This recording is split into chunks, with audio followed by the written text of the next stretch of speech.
Oberi rag kill taklo gens aga jino amoncha no bagas ara Gothians the D's rag drains the window scythe. Did you get that? Chances are highly likely that you didn't. In fact, there's only a 0.00006% chance that you would have. That was Cornish. Nowadays, Cornish is thought to be only spoken by 5,000 people worldwide, with the number reducing more and more over time. That's only one speaker in 1,560,000 people. Linguists have estimated that on average, every 14 days, a language dies out somewhere in the world. RIP! But how do languages end up becoming endangered and eventually dying? First, let's get something clear. Extinct languages and dead languages are two separate things. An extinct language is a language of which there are no speakers left anywhere in the world. There are hundreds of extinct languages. Languages that existed at some point but are not spoken by anyone anymore, anywhere, at all. One example of an extinct language is Kllalam, a Native American language spoken in Washington, D.C., which became extinct in 2014 after the death of its last known speaker. A dead language is a language that has no native speakers, but is still used by people in some form, somewhere. Latin is the poster child for this. It isn't spoken anymore, but still used for religious purposes and requirements to enter university, to study medicine, for example. Here's a more in-depth classification system by the United Nations Education, Scientific and Cultural Organization, better known as UNESCO, that indicates just how endangered a language is. Vulnerable. When a language is classified as vulnerable, most children in an area speak the language, but it may be restricted to their home. Definitely endangered. Definitely endangered means children no longer learn the language as a mother tongue. Severely endangered. A severely endangered language is still spoken by the older generation and understood by children, but not spoken normally. Critically endangered. When a language is critically endangered, the youngest people actually speaking it are the oldest generations, and they hardly use it. Extinct.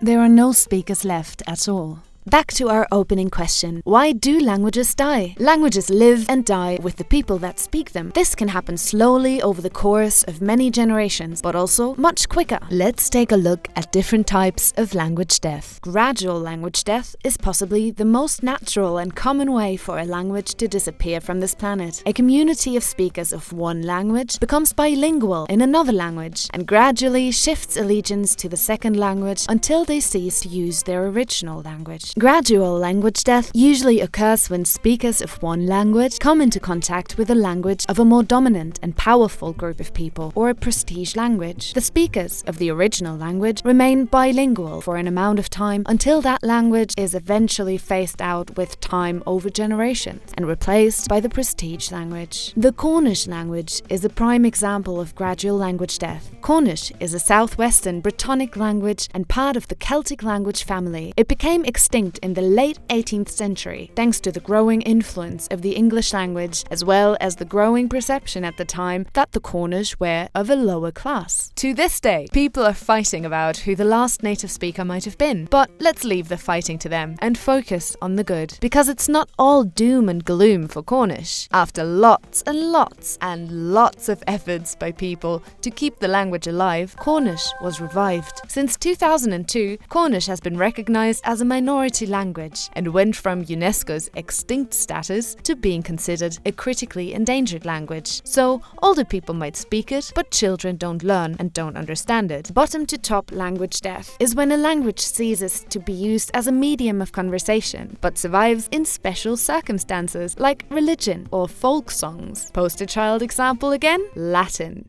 But language death can be much more dramatic than that. Sudden language death. Sudden language death occurs when all or the majority of its speakers die as a result of disaster or violence. A sad example, Tasmania. The Black War in the 1830s saw European colonists massacring the native inhabitants, and with them their linguistic heritage. Tasmania had a number of native languages which were made into dead languages that eventually became extinct in 1905, when Fanny Cochrane Smith, the last speaker of any of these languages, died. Fortunately, Fanny had made 2 wax-cylinder recordings of 2 Aboriginal songs, which remain to be the only audio recordings of any of Tasmania's indigenous languages. Radical language death. Just like sudden language death, radical language death happens very quickly.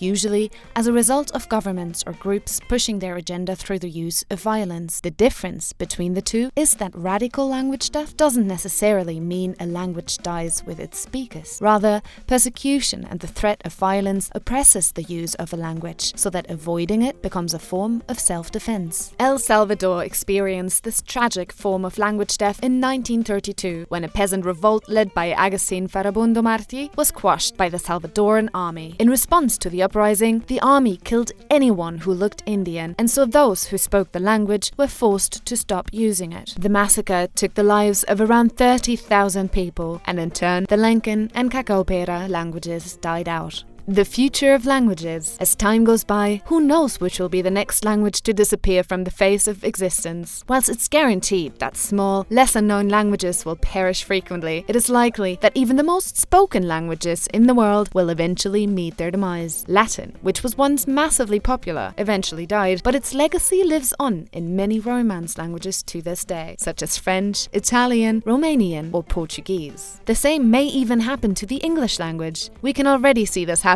in the different fragmentations of English language from around the world. Cheer up, dear watcher! Not all languages stay dead. Some see a revival thanks to the efforts of language enthusiasts who do everything in their power to bring a language back to life. Hebrew is the perfect example for language revival. For thousands of years, Hebrew was the sacred language of Judaism and exclusively used for literature and prayer until the end of the 19th century, when a diversity of Jews started arriving in Israel to establish themselves alongside the existing Jewish community. According to researchers, a version of spoken Hebrew had already existed in the markets of Jerusalem for about 50 years at that point. With Hebrew being the linguistic common denominator of all Jewish groups, the newcomers turned to it as a lingua franca, which enabled them to communicate and settle into their new lives in Israel. This new wave of spoken Hebrew was supported by the growing belief that in order to define a nation worthy of national rights, a common language had to be spoken by both the society and the individual. So, what do we learn from this? As with anything in life, languages live and die with the people that speak them. Language and culture are almost inseparable, and just like we keep memories of our ancestors and loved ones alive, languages can be protected if enough people set their mind to it, learn them, speak them, and teach them. Save a language today, one lesson at a time. With Busuu, you can learn to speak a language in as little as 10 minutes a day, wherever you are and whenever you want. Sign up for free and enjoy 30% off Busuu Premium using the code Cornish. Here's a full list of endangered languages. Take your pick: South Italian, Sicilian, Low Saxon, Belarusian, Lombard, Romani, Yiddish, Gondi, Limburgian, Ripurarian, Quechua of southern Bolivia, Kumaoni, Aymara, Emilian Romagnol, Piedmontese, Venetian, Zazaki.